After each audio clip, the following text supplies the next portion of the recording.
Bienvenidos al Palacio de Cultura Banamex, Palacio de Iturbide, en esta tarde en la que nos da mucho gusto presentar finalmente este libro, que ha sido muy esperado, Miguel Covarrubias, Una mirada sin fronteras.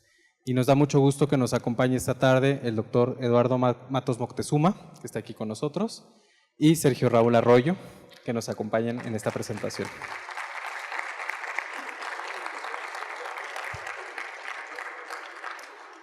Para iniciar el evento, le damos la palabra a Natalia Polak, directora de Patrimonio y Fomento Cultural Banamex.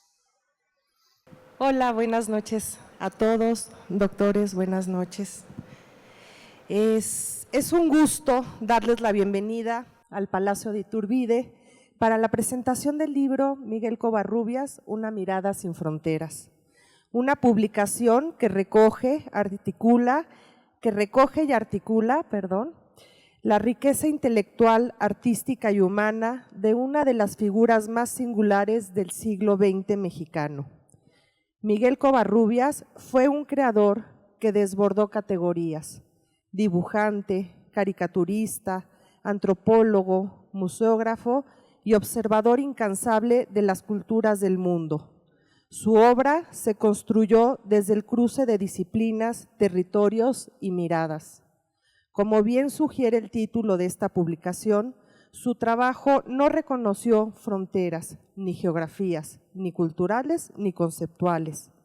Desde Patrimonio y Fomento Cultural Banamex, consideramos fundamental impulsar los proyectos editoriales que, como este libro, invitan a una lectura profunda y contemporánea de nuestro patrimonio cultural.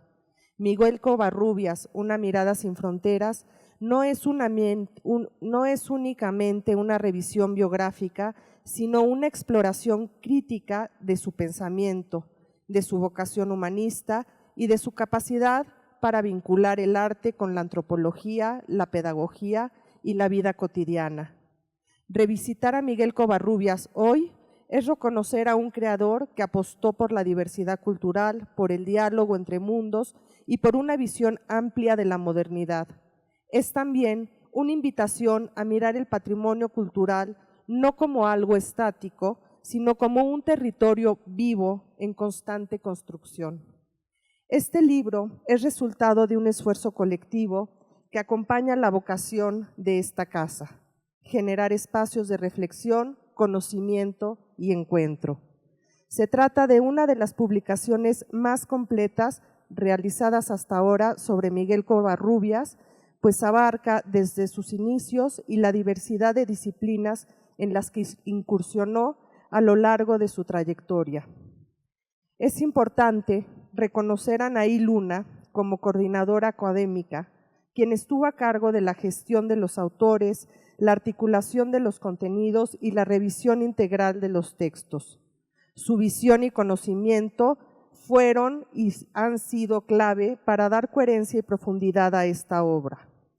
A ello se suma el trabajo de los autores Sergio Raúl Arroyo, Antonio Saborit, Sidel Rubín, Rita Eder, Mónica Ramírez, Mercurio López, Renato González, Emiliano Solá, Bruce Carpenter, Anaí Luna, Alejandro Ugalde, Diego Flores, Alberto Dalal y Adriana Williams, quienes a partir de su conocimiento en la obra y vida de Covarrubias aportaron 14 ensayos que se enriquecen en 424 páginas diseñadas por Eva Lucía Reyes Moreno.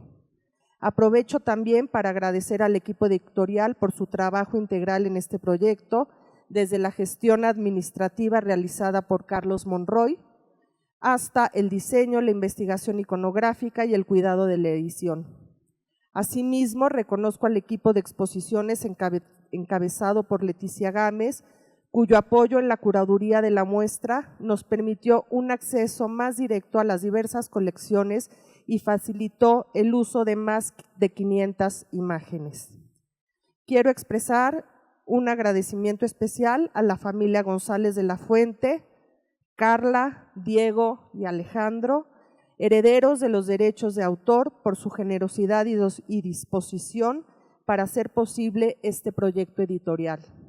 Finalmente, a quienes nos acompañan esta tarde en la presentación del libro, los doctores Sergio Raúl Arroyo y el doctor Eduardo Matos Moctezuma, cuyas reflexiones enriquecen la comprensión de la obra de Covarrubias y nos permiten dimensionar su vigencia en el presente. Muchísimas gracias. Buenas noches. Para iniciar la presentación, a distancia, tenemos la grata participación de Anaí Luna. Ella es antropóloga y maestra en Historia del Arte y actualmente candidata a doctora en Antropología del Arte por la Universidad de East Anglia en Inglaterra. Y a distancia nos envía este siguiente video, por favor. Hola, les saludo desde el hemisferio norte en Inglaterra. Agradezco la oportunidad de presentar a distancia este libro que tuve el enorme gusto de coordinar y celebro su aparición que suma al conocimiento del que fue quizá el artista más interesante que ha dado México durante el siglo XX. Gracias sinceras a Sergio Raúl Arroyo por invitarme a participar como co-curadora de esta exposición y también mi sincero agradecimiento al equipo de Fomento, en ese entonces liderado por la maestra Cándida Fernández, a María Itzel Brito, José María Lorenzo, Leticia Gámez y por supuesto a Andrés Salvo. Lo mismo agradezco al equipo editorial, aunque lamentablemente quisiera agregar que mi crédito como coordinadora académica del libro no aparece impreso, pero ya estamos explorando las posibilidades para que una nueva versión digital vengan con los créditos correctos. Tanto la exposición como los contenidos del libro son producto de más de 15 años que he estudiado a Miguel Covarrubias. Soy antropóloga de formación y desde un inicio su obra me atrapó por su originalidad y por la transparencia de su lenguaje visual. Covarrubias fue un entusiasta del mundo y un enamorado de las artes indígenas. Su gran pasión fueron los pueblos del Pacífico y las Américas. Habrá que recordar que llegó a Nueva York en 1923, año fundacional del muralismo mexicano. Su avasallador éxito en la Gran Manzana puede explicarse por la enorme capacidad de innovación que llevó. Su estilo era diferente a cualquier otro anterior. Podría decirse, pues, que su obra inaugura una forma de ver, cuya fórmula fue y sigue siendo replicada por generaciones de ilustradores. No es exagerado afirmar que se trata de una figura incomparable que exploró la complejidad del alma humana por medio del dibujo. El mundo fue su laboratorio y el lápiz y el papel sus herramientas favoritas. Considero que nuestra exposición mostró cómo el conjunto de sus obras es una entidad dinámica, interconectada y siempre abierta. Quizá la fascinación y la magia de Covarrubias radican ahí, en su capacidad para borrar las fronteras disciplinarias artísticas y metodológicas. El libro que aquí presentamos reúne 14 artículos cuya autoría citaré en orden de aparición. Sergio Raúl Arroyo, Antonio Saborit, Sidel Rubin Dinsfree, Rita Eder, Mónica Ramírez Bernal, Mercurio López Casillas, Renato González Melo, Emiliano Sola Márquez, Bruce Carpenter, Anaí Luna, Alejandro Ugalde, Diego Flores Olmedo, Alberto Dalal y por supuesto cerramos con broche de oro con un texto de Adriana Williams. A todos los autores mi más sincero agradecimiento y especialmente a mis dos grandes maestras del mundo covarrubiano, Adriana Williams y Rita Eder. En el texto Miguel Covarrubias en la lista negra, Adriana desmenuza los territorios políticos de Covarrubias hasta los años del macartismo, que tuvieron como consecuencia la revocación de su visa norteamericana en 1950. Bueno, al parecer, desde 1943 era espiado ya por el FBI. Para el gobierno norteamericano, nos dice Adriana, Covarrubias tenía vínculos con la Unión Soviética y la Tercera Internacional Comunista. Lo cierto es que Covarrubias nunca fue miembro del Partido Comunista, pero sí, y eso lo vemos en su obra, fue un agente cultural que fomentó las relaciones entre Oriente y Occidente.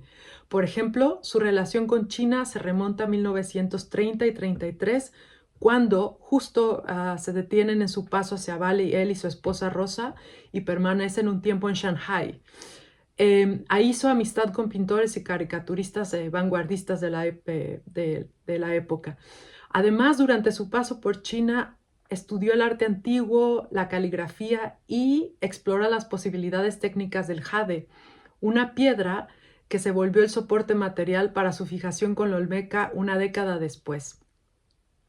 El texto de Bruce Carpenter, escrito desde Bali, lugar donde reside desde hace más de 30 años, nos narra el lado humano de Miguel y destaca por qué, lejos de ser un obstáculo, la falta de formación académica fue una ventaja. Hay algo muy cierto en estas ideas de Bruce. Covarrubias no tenía el prejuicio de que los balineses eran ingenuos y necesitaban que se les educara. Debemos recordar que durante esa época, Bali y el sureste asiático, bueno, diría casi 3/4 partes del mundo, vivían bajo un régimen colonial.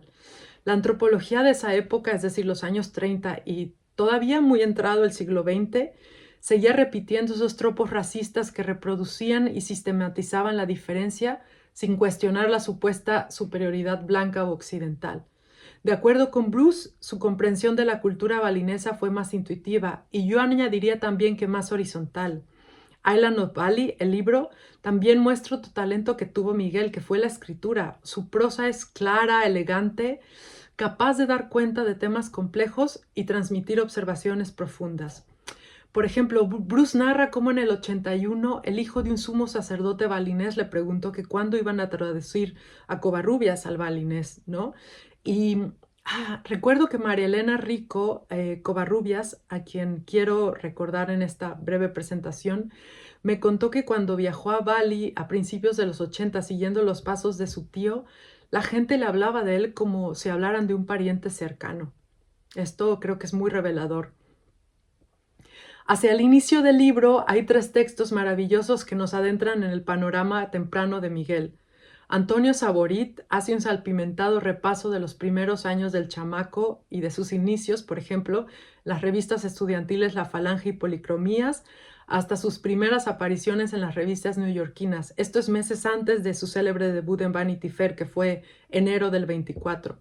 Como solo Antonio sabe hacerlo, rescata las notas de la época que detallan las primeras impresiones que causó Miguel cuando expuso su obra en el Whitney Studio Club, una de las galerías donde también estaba expuesto Duchamp y por supuesto Marius de Sayas.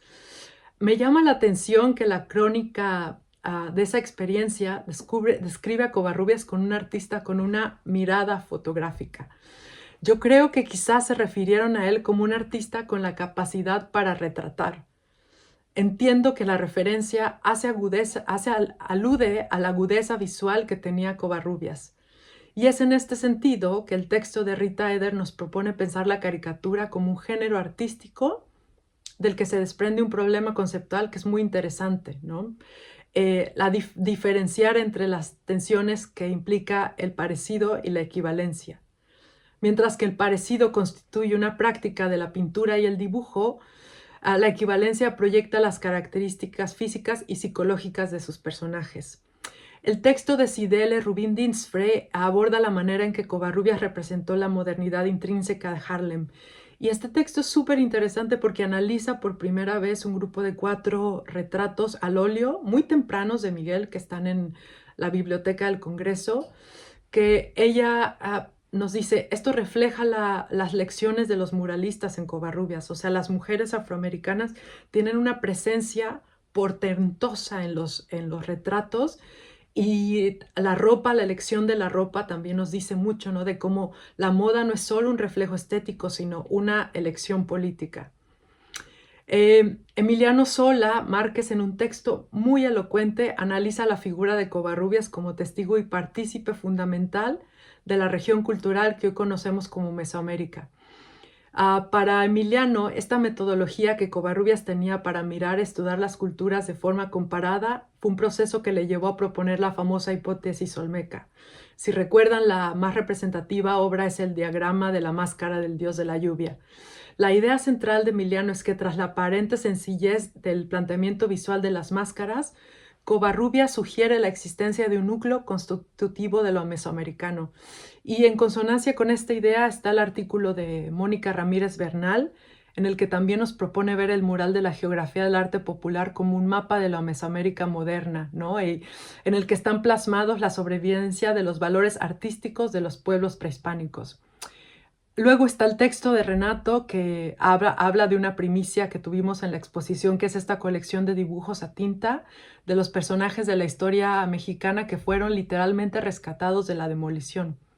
Lo que me contó hace años el primer coleccionista que tuvo acceso a estos dibujos es que estaban en una casa que estaba a punto de ser demolida y el dealer, un dealer de Tepito, literal, pasó horas ahí buscando, limpiando entre los restos de escombros hasta que encontró este grupo de dibujos, era para un proyecto inédito de un libro de historia del pueblo mexicano de Luis Chávez Orozco.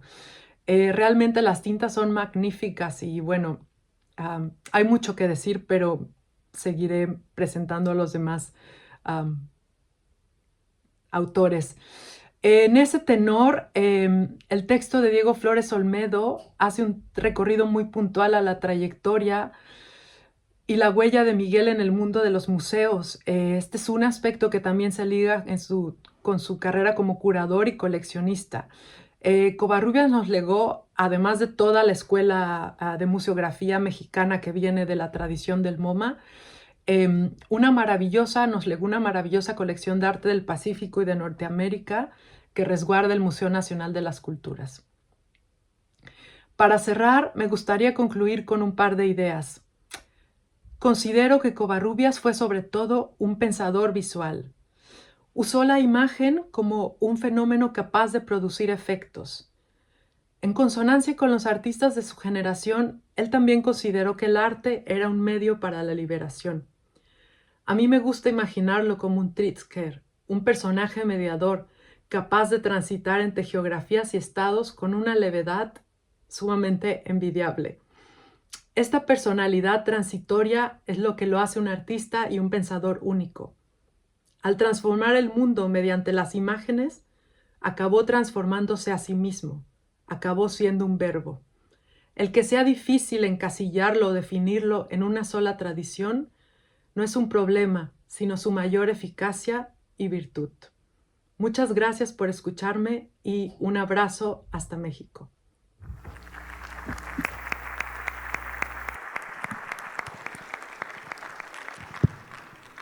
Gracias. A continuación voy a leer una breve semblanza de nuestros ponentes. El doctor Eduardo Matos Moctezuma es investigador emérito del Instituto Nacional de Antropología e Historia. Recibió en 2007 el Premio Nacional en la rama de Historia, Ciencias Sociales y Filosofía.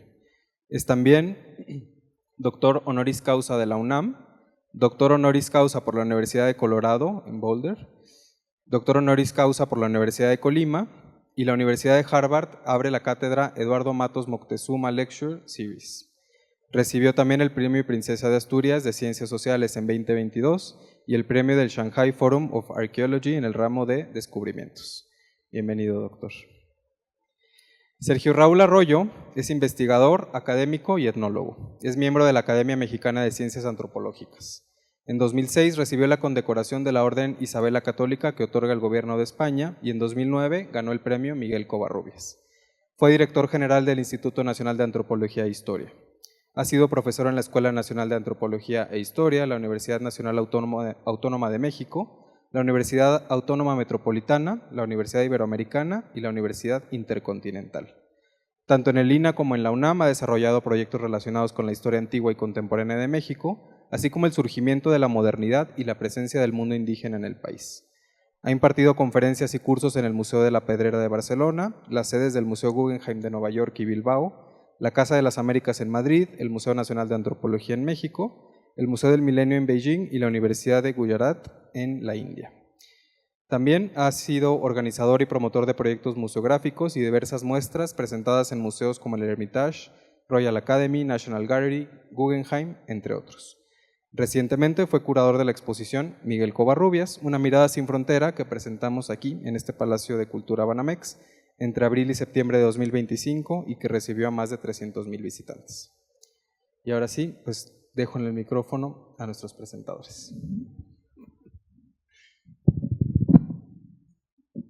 Muchas gracias por su presencia esta noche, porque en realidad es una noche muy singular, muy importante.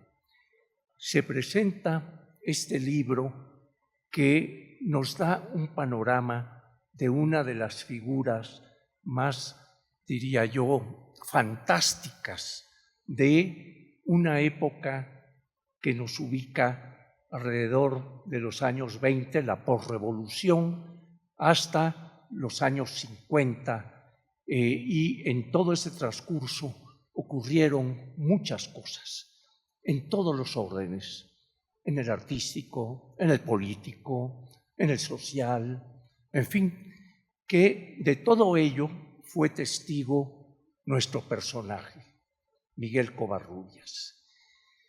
Me llama la atención, aparte de otras cosas que luego leeré, que estemos aquí dos antropólogos, un etnólogo y un arqueólogo. Nos faltó un artista.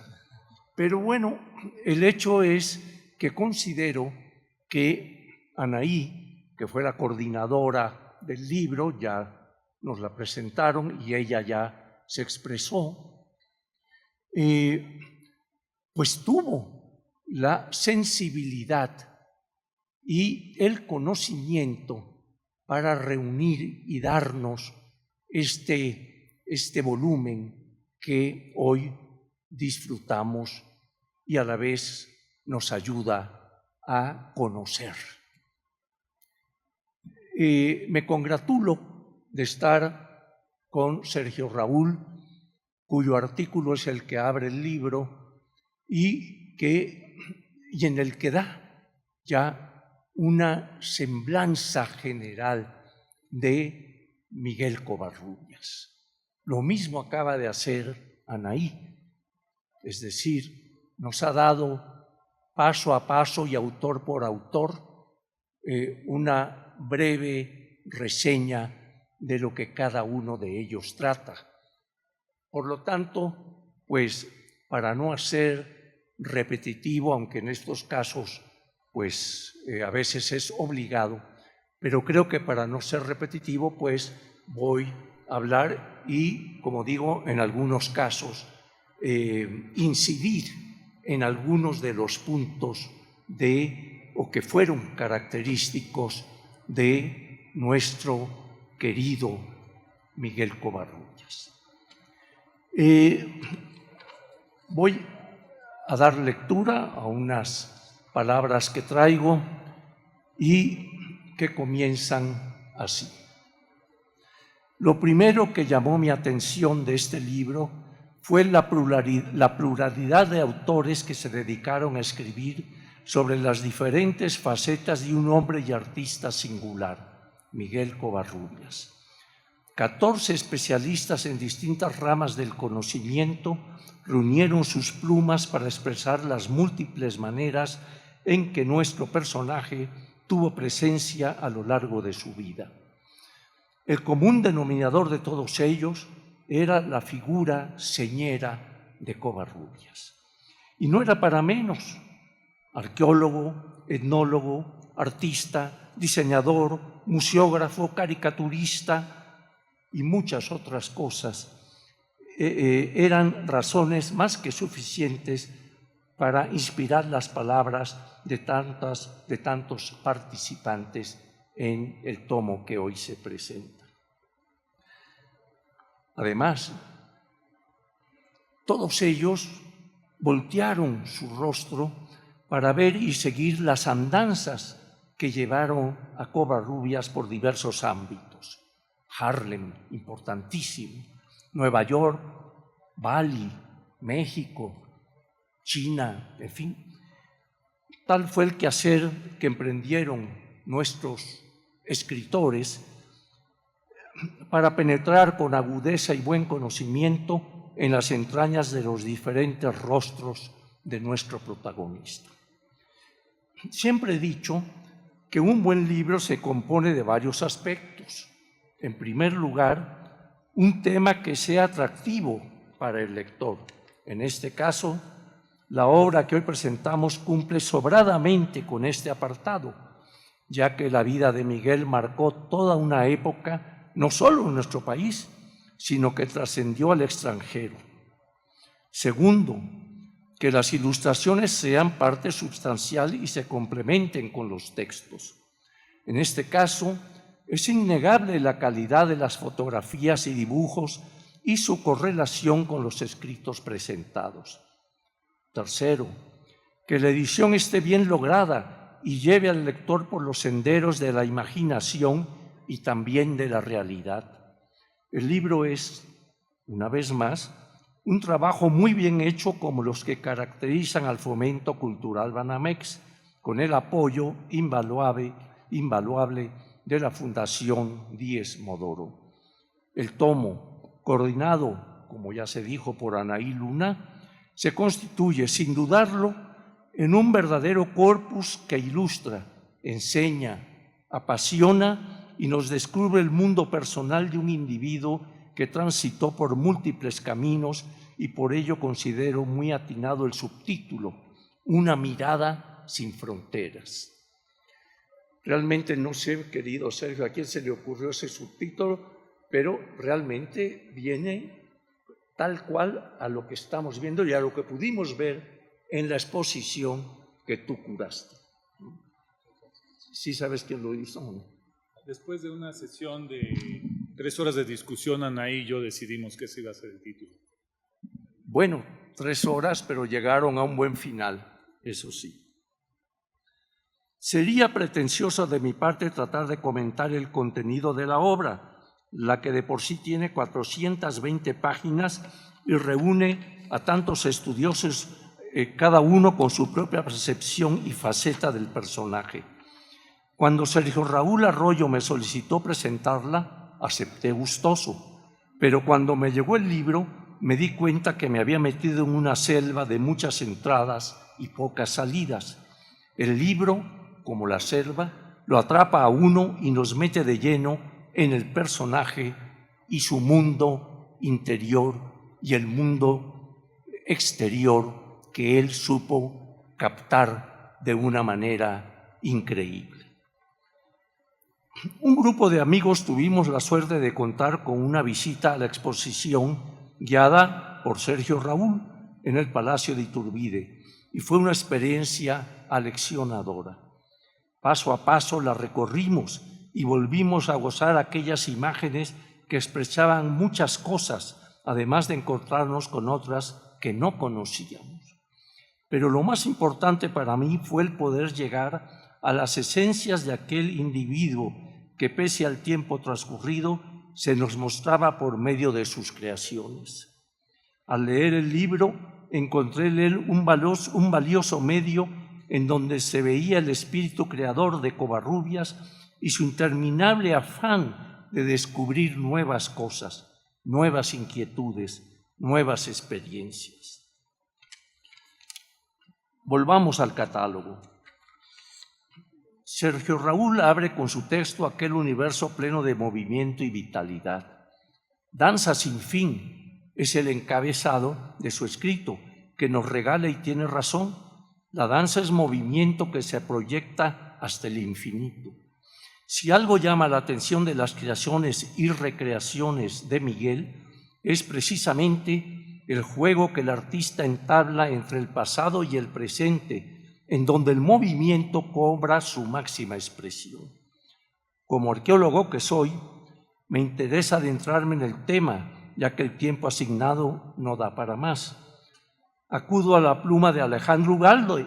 Ugalde es uno de los que escribe, ya lo mencionó Anaí, en su artículo El universo arqueológico de Miguel Covarrubias, descubrimiento, creación y conservación. Traza ahí las influencias que lo motivaron a profundizar en aquel mundo desaparecido, pero que era factible rescatar del pasado para traerlo al presente por medio de la arqueología. La presencia de Manuel Gamio está visible y hay que recordar que en lo referente al arte prehispánico fue Gamio quien puso en práctica un estudio sobre el tema que marcó el papel que desempeña la psicología en la apreciación de aquellas creaciones del pasado. En cuanto a Covarrubias y su relación con esta disciplina, la arqueología, incursionó en uno de los sitios emblemáticos del centro de México, Tlatilco. Allí encontró la esencia de aquella cultura de la que los arqueólogos denominamos preclásico, cultura aldeana que existió alrededor del año 1000 antes de nuestra era, en donde destacan las figurillas de barro de las llamadas mujeres bonitas.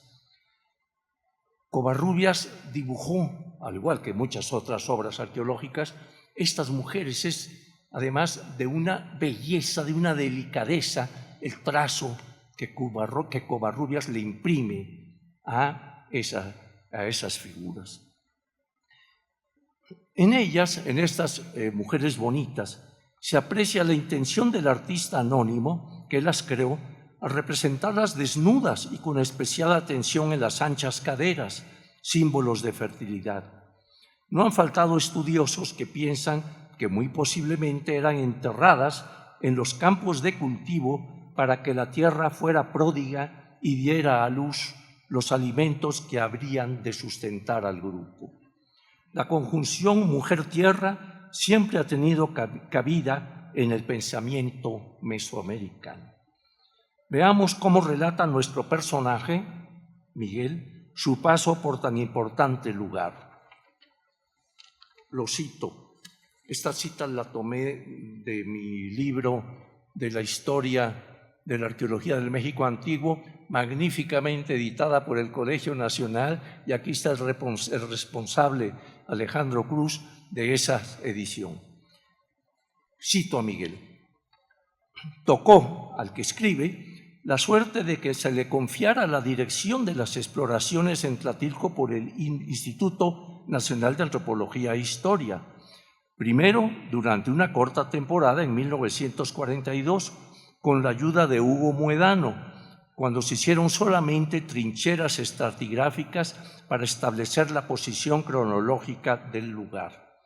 Exploraciones, nos continúa diciendo Covarrubias, exploraciones más extensas se llevaron a cabo más tarde, entre 47 y 49, bajo los auspicios de la Viking Foundation, compartiendo, en ese caso, la dirección de los trabajos con el doctor Daniel Rubín de la Borbolla, director del Museo Nacional de Antropología.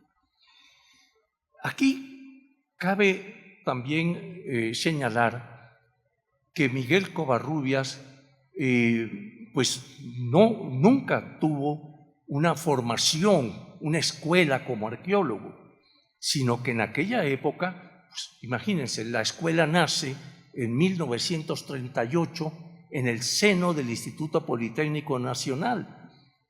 El INA, el Instituto Nacional de Antropología e Historia, nace un año después, en 39, y poco tiempo después le van a agregar a la escuela, que ya se había dado, como digo, en el IPN, en el Instituto de Ciencias Biológicas.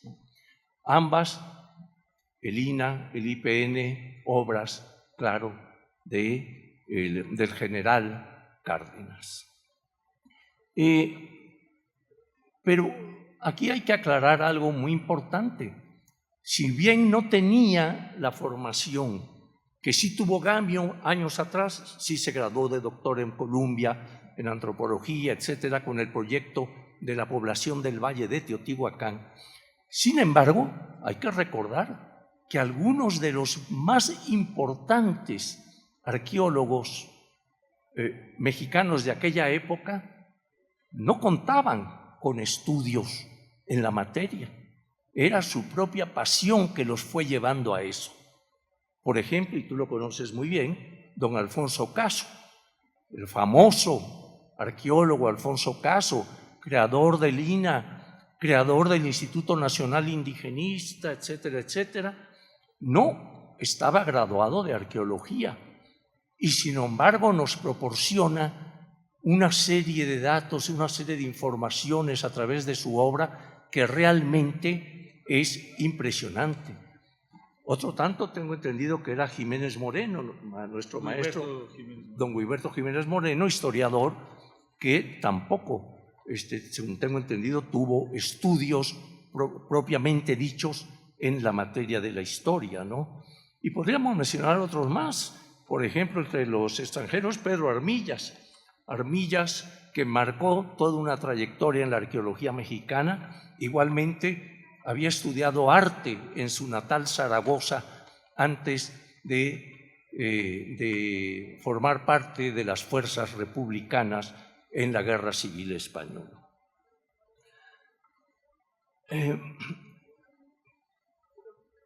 Hay que recordar también aquellos momentos, ya que estoy hablando de los años 30, 40, 50 inclusive, cómo, y lo dije al principio, Covarrubias va a estar inmerso dentro de toda una problemática mundial que se está dando, ¿no?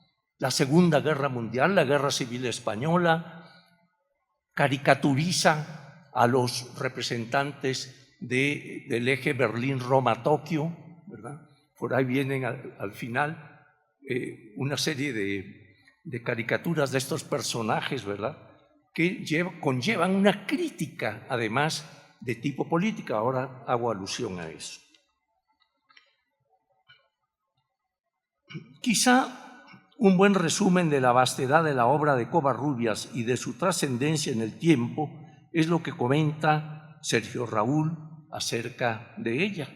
Nos dice Sergio Raúl: el horizonte trazado por Covarrubias forma un puente multidisciplinario en el que prevalece el sentido de integración, las cuantiosas correspondencias plásticas e intelectuales que definen las etapas de su vida.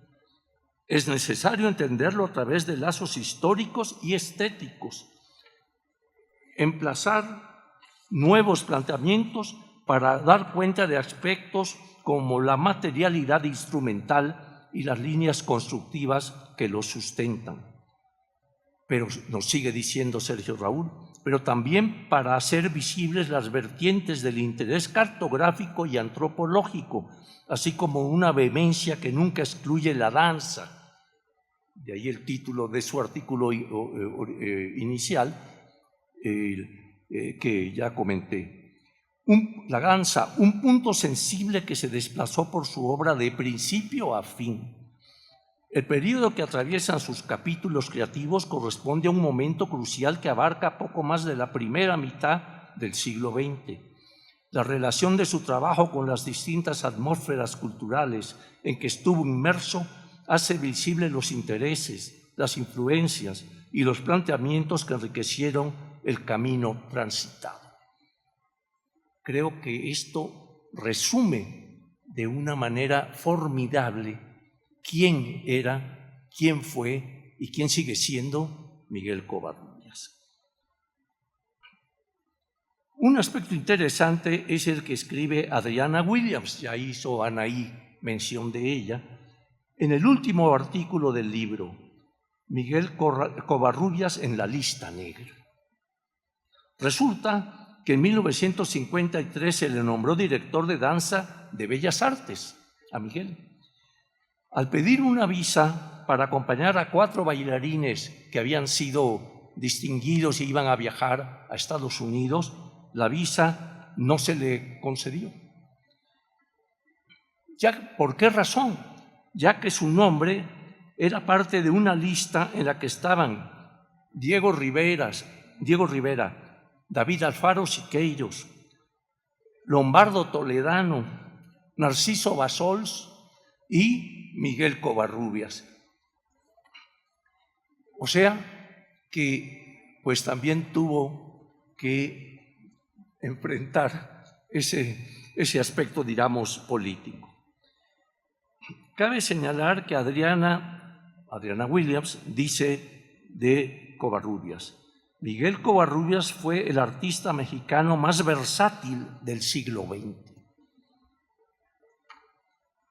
Con esto termino y estoy totalmente de acuerdo con los pensamientos de quienes he citado y lo que he leído en esta obra. Muchas gracias.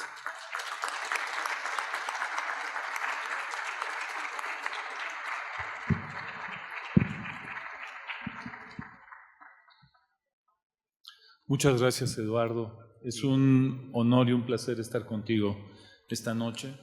Muchas gracias a Banamex por toda la cobertura que le ha dado al proyecto Covarrubias, que no se circunscribió a la exposición, sino que nos permitió hacer indagaciones, investigación, redactar algunas de las ideas que tenemos en torno al personaje y tener un encuentro como esta noche. Muchas gracias a todos los que forman parte, gracias a Natalia, que le estoy conociendo el día de hoy. Gracias a quienes desarrollaron la edición, a Carlos Monroy, a Juan Carlos Almaguer. Desde luego, un recuerdo muy preciso de Cándida Fernández, con quien trabajamos durante muchos meses. Y simplemente comento que lo que fue la exposición del proyecto empezó hace más o menos 5 años. Se nos atravesaron casi 3 años de pandemia que paralizaron mucho de lo que habíamos hecho. Hubo que hacer renegociaciones de las piezas que se presentaron en el Palacio de Iturbide y finalmente, como sucede con todos los proyectos que están llenos de líos, salió todo bien. Entonces celebramos muchísimo que podamos encontrarnos esta noche simplemente para confirmar la buena salud de Covarrubias. Voy a dar lectura a un texto que he preparado en el que no hago precisamente una presentación de los autores, toco nada más 4 de ellos, que me interesa un poco por la representatividad, digamos, temática de cada uno de ellos. Todos los textos me parecen muy importantes, muy interesantes, pero por la brevedad también con la que estamos haciendo la presentación, pues no puedo extenderme demasiado. Pero sí quisiera hacer una serie de comentarios que me parecen importantes en torno a lo que se ha dicho y lo que para mí significa en este momento Miguel Covarrubias, sobre todo después de la inmersión en su trabajo. 1904. En pleno auge de las impugnaciones liberales y las revueltas campesinas contra el porfiriato, nace Miguel Covarrubias. Su perfil y su genio le dotan de una extraña naturaleza que no es la que prevalece antes y después de la humareda revolucionaria. No me anclaré en su biografía, pero puedo distinguir al personaje único que escapa de las etiquetas dominantes en la época, de los lugares comunes que marcaron la vocación revolucionaria y de muchas de las contradicciones prácticas académicas de ese tiempo. No hay una imagen definitiva de Covarrubias. No sé si algún día la habrá. Los ejercicios de admiración no son suficientes. El dibujante que retrató a centenares de contemporáneos aún carece de un retrato de cuerpo entero. La antiquísima escena se repite. El fotógrafo de estudio da la orden a la criatura: no te muevas. Pero el chamaco no obedece. Es ubicuo, inasible, juguetón, como algunos seres que pueblan sus fantasías. Él mismo es parte de una fantasía que llega a nuestros días en forma de dibujante, escenógrafo, arqueólogo, etnógrafo, museógrafo, diseñador y editorialista de primera línea. El chamaco es un polímata que frecuenta numerosas estaciones clave de las décadas que definieron buena parte del siglo XX. Sabe que no hay descanso y también sabe que el juego es interminable. Desde hace muchos años se ha intentado ensamblar el rompecabezas que lo describa plenamente, pero el chamaco resiste a las ecuaciones simples. Quizás sea parte de su sencilla naturaleza el no estar quieto, no obedecer y no dejarse retratar. Algún misterio debía dejar entre nosotros aquel personaje que penetró las atmósferas de los salones del Hotel New Amsterdam al lado de los parroquianos cautivados por el jazz, el ragtime, el claqué, el cakewalk, que sin ambajes muestran la franja de la cultura negra en la que se despliega la música de la banda, de Fletcher Henderson o de Duke Ellington. Ese teatro que fue visto a la manera de un laboratorio habitado por bailarines, músicos, prostitutas y chulos, donde el joven artista trabajó virtuosamente con materiales como el wash, el carbón y la tinta, logrando estilizaciones y retratos que lo vinculan con dibujantes y pintores de la época como Archibald Motley, Peimer Hayden y Hale Woodruff. Tampoco su figura se reduce a la del antropólogo amateur, como lo han querido los verdaderos amateurs, alguien que debe plegarse a lo ya dicho. Pero Covarrubias no solo resiste, sino que nos replica insistentemente con su legado múltiple. Desde el esbozo del proyecto Miguel Covarrubias, Una mirada sin fronteras, advertimos los riesgos de convertirlo en una mera práctica de documentación biográfica o en el peligro de alinearnos a una visión consolidada. Tampoco lo entendimos como el objeto inserto en una cronología habitual. Fincamos nuestro interés en la travesía que describe su obra, a manera de un fenómeno que acoge una vasta totalidad y presenta una constelación conectada entre sí a lo largo de más de 4 décadas, sin atomizar ni convertir la información en saberes aislados, bajo la exigencia de interrelacionar las conexiones puestas en juego en cada segmento. Los logros y resultados de la experiencia estarán a cargo de quienes vieron la muestra. No más. Quisiera anticipar mi confianza en que Miguel Covarrubias mantiene una obra viva detrás de décadas de medias tintas, de devociones que apenas alcanzan a describir sus alcances morfológicos, su penetrante visión de la condición humana, su humor y su elegante virulencia. Sin propietario alguno del copyright biográfico o estilístico, su figura gravita sobre la cultura mexicana como un alma que no encuentra acomodo. Covarrubias, guste o no, es un personaje sumamente desconocido, del que un altísimo porcentaje de las más de 300,000 personas que en 3 meses visitaron la muestra conocía muy poco o francamente nada. Nos pareció fundamental destacar las particularidades de sus creaciones, simultáneamente plásticas e históricas, para asociarlas a una modernidad polifacética donde fuese posible cifrar las estaciones de una perspectiva morfológica que constantemente se desdobla, adquiere profundidad y, con frecuencia, peso pedagógico. En el centro del proyecto está el reencuentro con sus objetivos plásticos y su idea del mundo, clave para revalorar su obra, a la que con frecuencia se accede para hacer un apresurado elogio de su mexicanidad, para hacer esbozos sobre su insuficientemente comprendida visión etnográfica y humanista o para convertirlo en objeto de una interminable chismografía. Pero Covarrubias no se deja atrapar tan fácilmente. Hace casi 40 años que no se presentaba una exposición de las dimensiones que albergó el Palacio de Iturbide. Ese es un dato que vale la pena poner en la mesa. Tanto Anaí Luna como yo, responsables de la investigación, planeación, estructura y contenidos de la exposición, nos pareció necesario ser sensibles a la tipología de públicos que daría interlocución la muestra, abriendo un arco extenso que debería atender los diversos grados de interés que enfrentaría, inclinándonos por ese público para el que Covarrubias era un nombre vago, uno de tantos desconocidos que pueblan nuestro almanaque cultural sin ser objeto de celebraciones parroquiales. El perfil pedagógico de la exposición no se cimentó en el rejuego egocéntrico de los curadores o en el petit comité de fans, sino en un planteamiento que prefirió la sobriedad y la fluidez al guiño entre los miembros del club. Tuvimos cuidado de que esa voluntad pedagógica tan evidente como necesaria no se topara con la vertiente apologética falaz e inútil o con el adoctrinamiento inculcado desde el trono del curador, tan común en el culto a las figuras saldadas por las academias y los vencedores de la historia. Tampoco quisimos mostrar lo específicamente artístico sin dar cuenta de las irradiaciones de su trabajo en distintos campos. El carácter pedagógico, lejos de ser visto como una limitación, cumplió un propósito deliberado, deseable, indeclinable. Tal vez en eso consiste parte de su eficacia y, en buena medida, el éxito de la respuesta pública.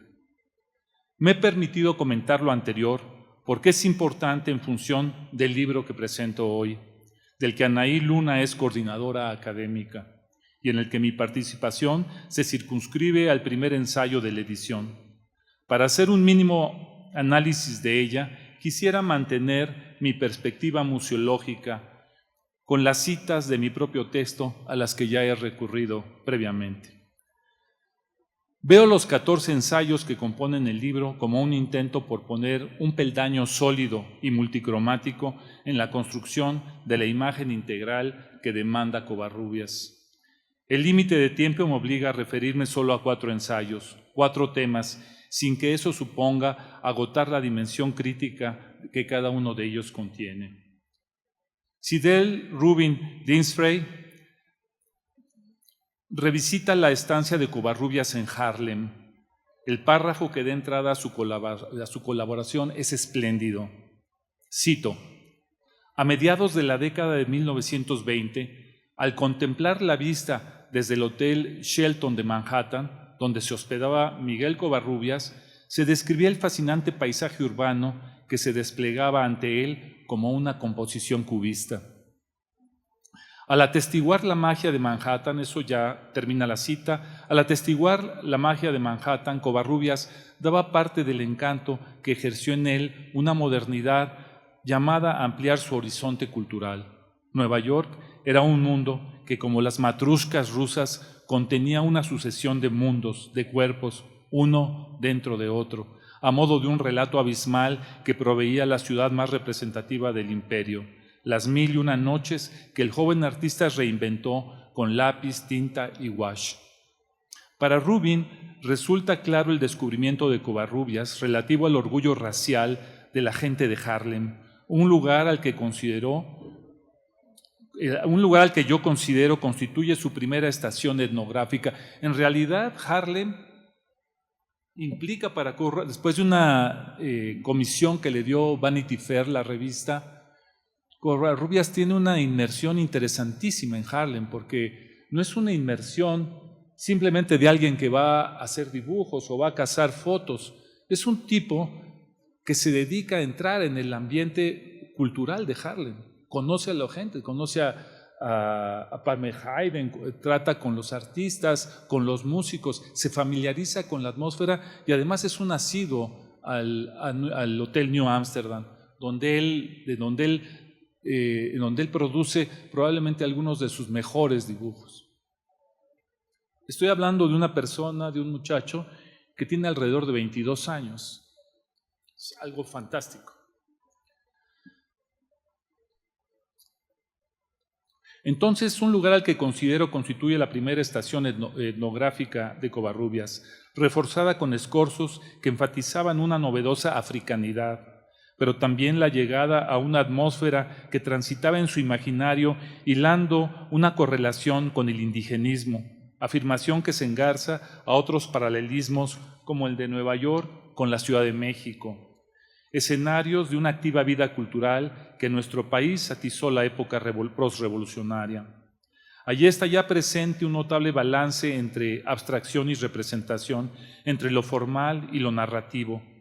Covarrubias se sumerge en Harlem en un momento en que el paisaje visual de Estados Unidos se está transformando, alimentado por una nueva arquitectura emblematizada por el rascacielos, por la aceleración industrial y el maquinismo inmanente. Se trata de un banquete geométrico, la versatilidad del plano y la economía de líneas como elementos que persisten a lo largo de su obra.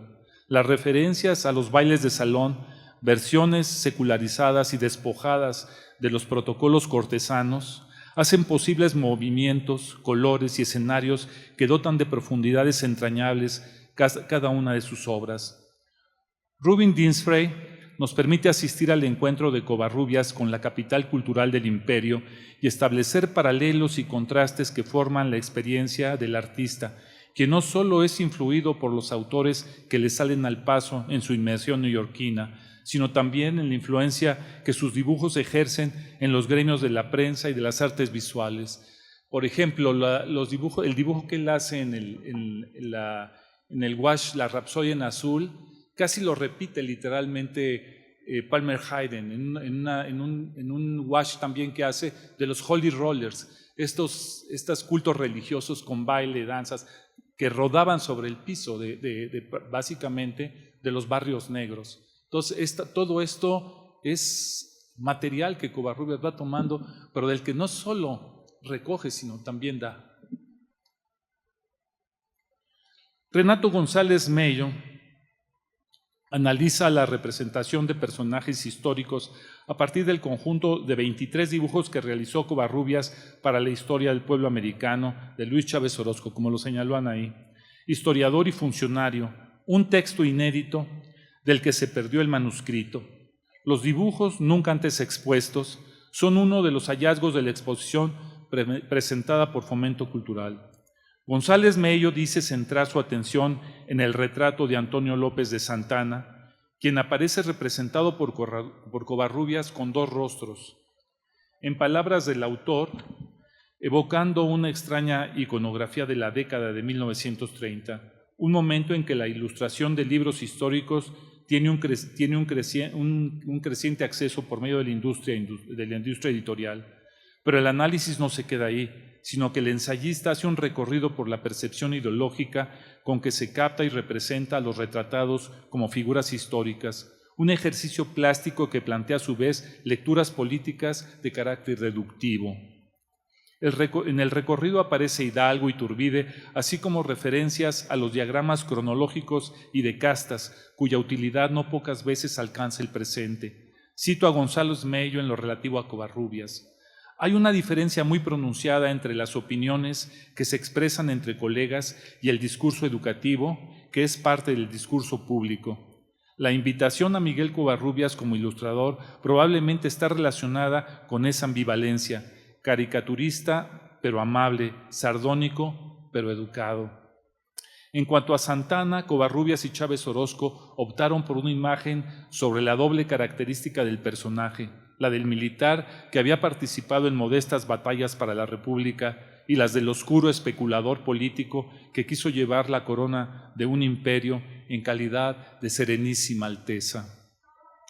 Antonio Saborit da cuenta de una nómina que forma constelaciones de encuentros que documentan ires y venires del chamaco junto con su esposa Rosa Roland y distintos personajes, partiendo de una visita a México entre mayo y septiembre de 1926, pero poniendo en marcha una serie de flashbacks biográficos que documentan encuentros, nacimiento de vínculos y alianzas a través de episodios que definieron las rutas de sus distintos propósitos artísticos, literarios y antropológicos.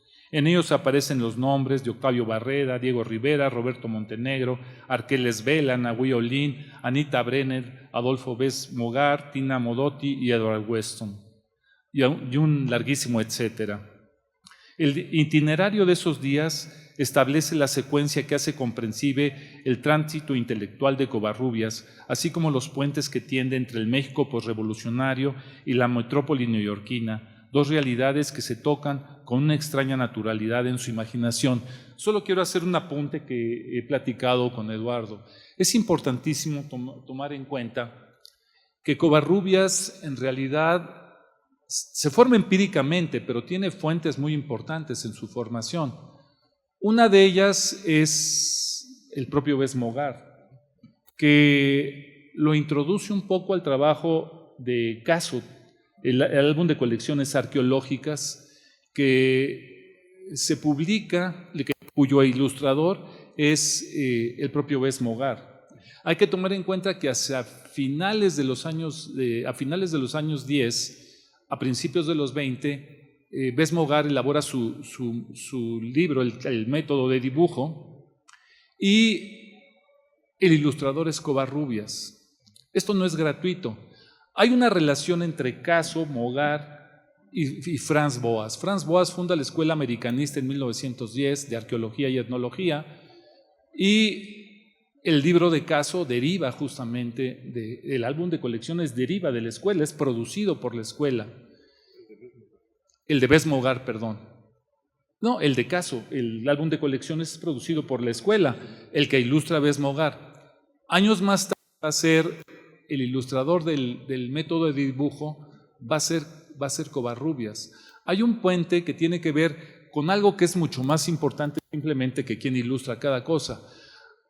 Hay un salto del evolucionismo y el difusionismo que se da en esa época que dominan la antropología y la arqueología, en las que se piensa que las sociedades van de lo simple a lo complejo, y donde México, por supuesto, queda en una relación asociada a lo primitivo, a lo simple.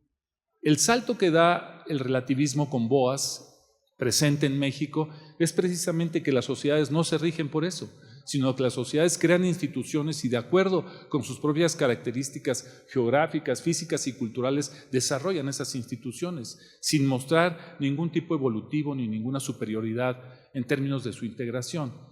Esto alimenta profundamente la cultura de Covarrubias, porque va a ser algo que va a impactar toda su vida. No solamente es un hecho aislado que se quede en el dibujo o en las interpretaciones arqueológicas, lo va a acompañar toda la vida y lo va a acompañar no solo en México, va a estar presente en Harlem, va a estar presente en Bali, el trabajo que hace en Tehuantepec, el Mexico South, ¿no? Y va a ser algo inmanente propiamente a todo el trabajo intelectual de Covarrubias. Eso es muy interesante porque a veces no sé si fue mejor que no fuera a la escuela, que hubiera ido a la escuela.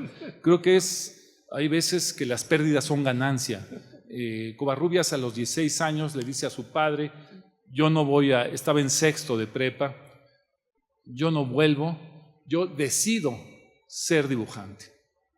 Y esa decisión es clave para lo que va a legar Covarrubias. Entonces termino. El itinerario de esos días establece la secuencia que hace comprensible el tránsito intelectual de Covarrubias, así como los puentes que tiende entre el México postrevolucionario y la metrópoli neoyorquina, dos realidades que se tocan con una extraña naturalidad en su imaginación. Hay un texto que particularmente también me pareció muy importante y que tiene que ver con lo que acabo de comentar. Es el texto de Emiliano Solá Márquez, que da lugar a una revisión crítica de quienes han visto en Covarrubias un antropólogo amateur, un mero ilustrador o un artista decorativo. Lejos de la inercia inherente a la simplificación, su texto es especialmente enriquecedor en el análisis de sus aportaciones que entrelazan el dibujo caricatura con el trabajo teórico, tanto en el ámbito etnológico como en el arqueológico. Covarrubias representa un punto de ruptura con la entelequia evolucionista y con la predominancia del difusionismo en la época, sustentando elementos del relativismo más radical que dan el tiro de gracia a la idea de que las culturas ascienden por una escalera civilizatoria de lo simple a lo complejo.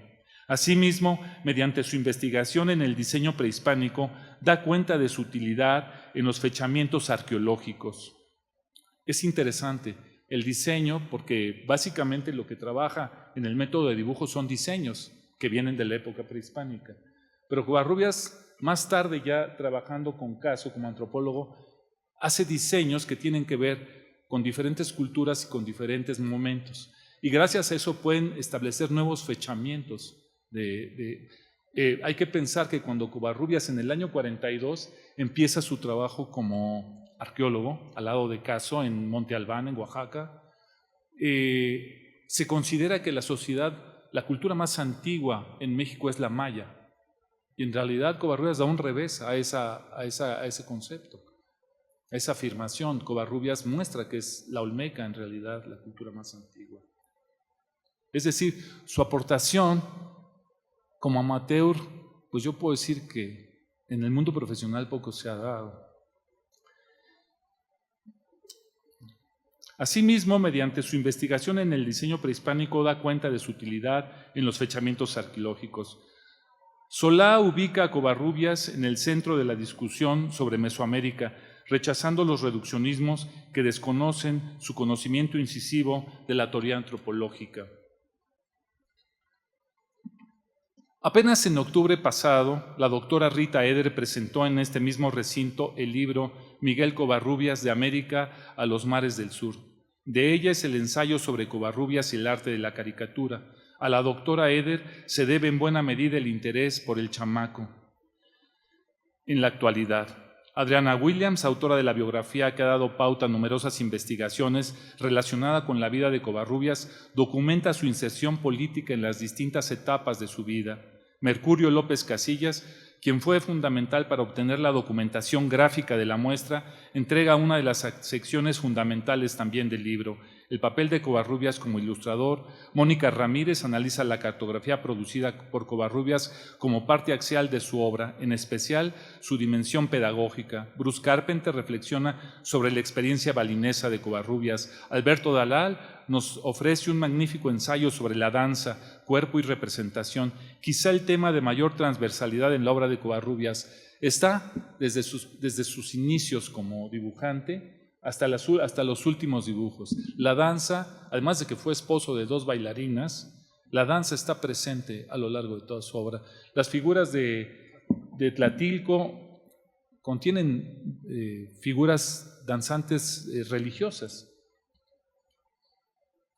Y termino. Miguel Covarrubias no quiso ver en su profesión un simple despliegue de habilidad alimentada por coartadas ideológicas ni un virtuosismo narcisista que solo apostara a lo seguro. El discurso de Covarrubias no es político. Deliberadamente, creo yo, no es político. Hay una distancia muy profunda entre él y la Escuela Mexicana de Pintura. Quizá esa es una de las razones por las que Covarrubias nunca ha entrado al Parnaso de los pintores y los artistas posrevolucionarios, porque mientras aquí se hacía el muralismo, estaba en Nueva York dibujando para Vanity Fair, para New Yorker, para el cosmopolitismo de Covarrubias creo que lo salva de muchos dogmas que se inculcaron en ese momento en el arte mexicano. Nunca entendió su trabajo como una práctica sectaria o parroquial.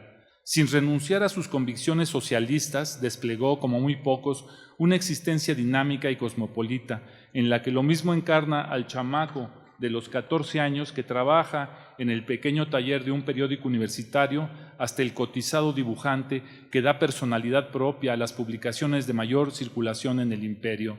El etnógrafo, saludablemente empírico, lo mismo viaja a Bali que a Tehuantepec. Su cosmopolitismo fue una vacuna contra un nacionalismo demasiado simple que fraguó la raíz de un chauvinismo transversal que aún no termina. Se caracterizó por una autoconciencia que reconoce las diferencias constitutivas e inevitables entre el arte prehispánico y las reformulaciones con que lo envuelven las corrientes academicistas, un despliegue de inteligencia pura que renuncia a mimetizar o allanar la antigüedad. Su interés vital parece entender al mundo como una unidad en la que paradójicamente debe prevalecer la diversidad. Su erudición, a toda prueba, fue la moneda de cambio que le permitió sobrevivir a las ortodoxias. La vieja ecuación que nos propone la figura de Covarrubias no está resuelta. El libro es un paso para aproximarnos a algunos núcleos de su incógnita. Representa un encuentro con su libertad creativa, la libertad necesaria para explorar la realidad, interpelarla y recrearla. Covarrubias no hace sino señalar con su índice nuestro propio mundo. Muchas gracias. Muy bien, maestro. Gracias. Muy bueno. Muchas gracias, doctor Matos, Sergio Raúl.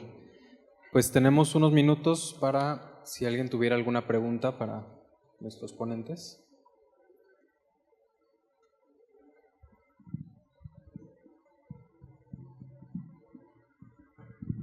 Hola, muchas gracias.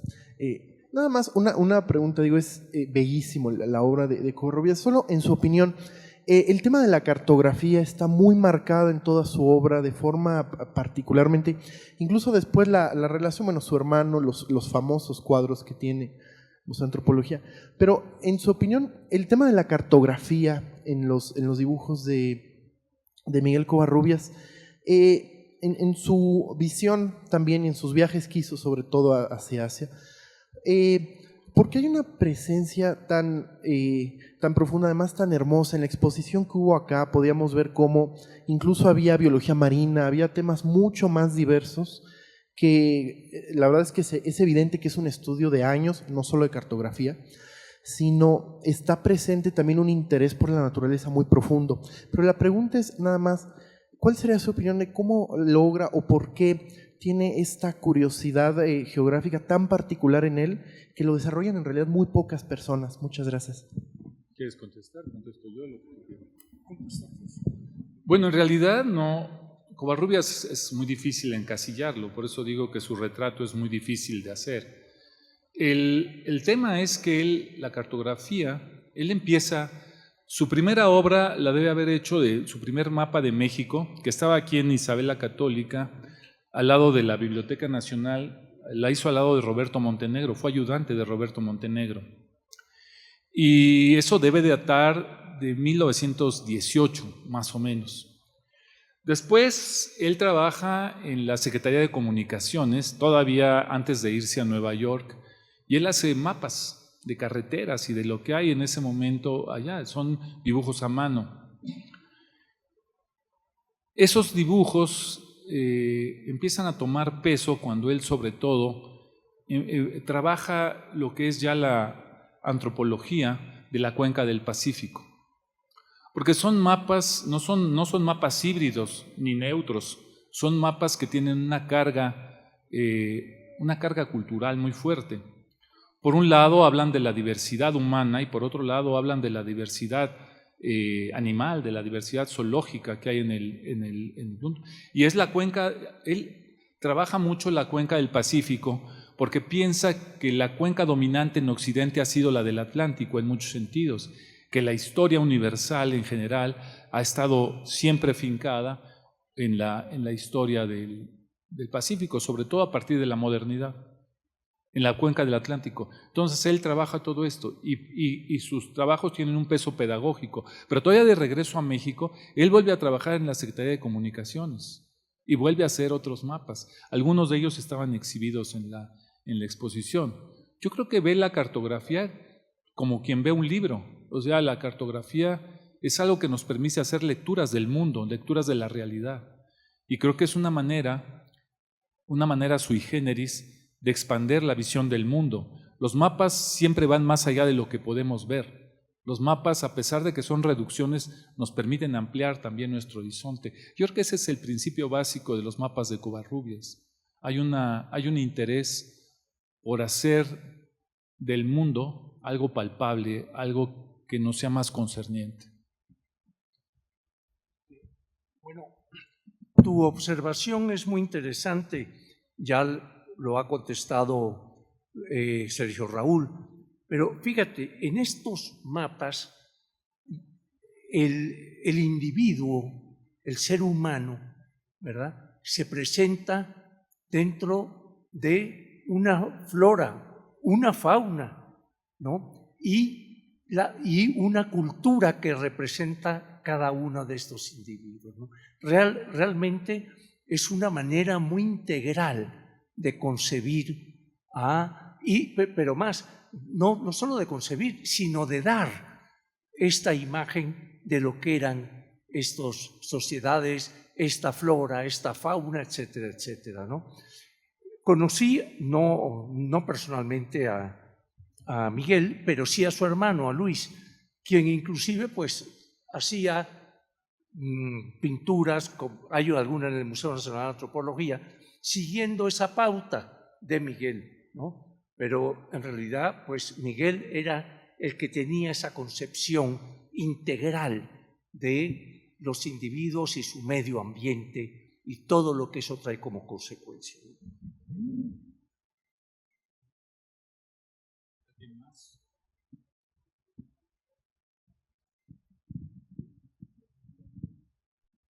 Bueno, gracias. Yo quisiera preguntarles si alguno de ustedes sabe algo acerca de la casa de la familia de Miguel Covarrubias que estaba en San Ángel. Yo hace poco vi el anuncio que estaba en venta y me llamó muchísimo la atención porque por esa casa pasaron pues medio mundo cultural de México la primera mitad del siglo XX. Entonces me llamó mucho la atención que estaba en venta la casa y yo dije, ¿por qué no la compra alguien para ponerla como casa de museo de Miguel Covarrubias? En realidad, a partir de la exposición de Fomento Banamex, yo creo que lo que uno sale de aquí cuando vio esa exposición, yo la vi 3, 4 veces, vine a verla, es pensando por qué no hay un museo de Miguel Covarrubias en la Ciudad de México. La exposición lo demostró y es una de las figuras que debería tener un museo nuevo, construido específicamente a la figura de Covarrubias, y yo creo que el gobierno de la Ciudad de México debería de tomarle la mano a Fomento Cultural Banamex para hacerle el museo que merece Covarrubias en la Ciudad de México y del cual carecemos totalmente. Entonces, por un lado, la casa de la familia donde Miguel Covarrubias regresa de Nueva York a la Ciudad de México, se reintegra al mundo urbano de la ciudad en 33, 34, 35, 37, y es donde escribe su libro de la isla de Bali, antes de publicarlo en Nueva York. Entonces, digo, la casa tiene bastante que hablar. Ahí está en San Ángel, y yo quisiera preguntarle si alguno de ustedes sabe si la casa sigue en venta o quién la compró, para tener un poco de idea. Y luego, ¿qué les parece a ustedes la idea de construir el Museo de Covarrubias en la Ciudad de México? Gracias. Magnífica idea que debe usted iniciar dando un aporte sustantivo. Bueno, no, mira, no recuerdo una casa en San Ángel de Miguel Covarrubias, pero sí en Tizapán, muy cerca. En Tizapán, sí, allí está la casa de Miguel, y curiosamente la casa que está al lado es de un artista, es de Carmen Parra, que la adquirió, y siempre comentamos de la casa que está al lado. No sería mala idea la que usted propone de formar un museo en honor de una de las grandes personalidades del mundo artístico e intelectual de México. Bueno, debo decir que quizá algunas de las mayores obras de Covarrubias están en Estados Unidos. Yo localizo 3 puntos que son importantísimos. Desde luego la Biblioteca del Congreso, la National Portrait Gallery, que depende del Smithsonian también en Washington, y la Universidad de Austin. Ahí se encuentra la mayor parte. La primera negociación tendría que hacerse con esos 3 centros para poder tener las obras de Covarrubias. No es fácil. Hay una obra aquí, no voy a decir quién, no vayan a querer decomisarla, pero está, como ustedes seguramente vieron la exposición, está el Domingo en Xochimilco, que está en una casa en México, una casa particular. No la pudimos exhibir como hubiéramos querido porque estaba empotrada en una pared, había que quitar prácticamente la puerta, había que ampliarla para sacarla. Hubiera sido un problema poder traer aquí Entonces lo que se hizo fue grabar un video y exhibirlo aquí. Pero hay un dato que quiero dar que es importante. Esa obra se hizo entre 1936 y 1937 y fue un punto de referencia importante para el Domingo en la Alameda de Diego Rivera, que se hizo 10 años después, entre 1946 y 47. Yo casi creo que son obras que tendrían que tener una especie de diálogo, un diálogo del que hay una década de por medio, pero que es un diálogo importante porque esa visión festiva del Domingo mexicano en realidad inicia con Covarrubias. Y el tema es un tema que Diego Rivera sin duda toma como referencia esto de Covarrubias. Así que ya por hoy podemos tener la casa del Museo Diego Rivera con un diálogo, aunque sea temporal, con la pintura del Domingo en Xochimilco.